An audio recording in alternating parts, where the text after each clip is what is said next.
Tu vois ici, c'est là que je vis. C'est un tout petit territoire, c'est un tout petit hameau, ça c'est ma maison. On est plusieurs à vivre ici, c'est notre lieu de confinement. Tu vois, le confinement pour nous, c'est quelque chose d'extrêmement vaste.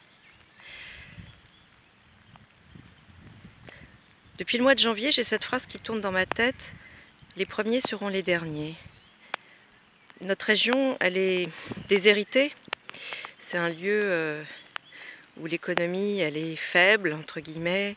Le revenu moyen est faible. Nos maisons, elles valent pas grand-chose. Elles valent moins presque qu'un box pour bagnole à Paris. Et pourtant, tu vois, pendant cette crise de Covid-19, pendant cette période de confinement, c'est là où on s'est aperçu que cette région, elle avait une force, une capacité de résilience et ce que l'on appelle des qualités antifragiles. C'est un lieu de résistance depuis bien longtemps, le Limousin. Pendant la Deuxième Guerre mondiale, il y a eu beaucoup de personnes qui sont venues se réfugier, notamment des Alsaciens, dans cette région qui a été une terre d'accueil pour eux. Et aujourd'hui, j'avoue, j'ai été quelque peu déçue par certains de mes concitoyens rats des villes, rats des champs, pardon, envers les petits rats des villes qui sont venus se réfugier chez nous, dans leurs petites maisons secondaires, que ce soit dans le Berry, dans le Limousin, en Auvergne. On a pu entendre des propos parfois pas très glorieux, de haine, comme si c'était eux qui étaient responsables d'eux, hein, les Parisiens Covid.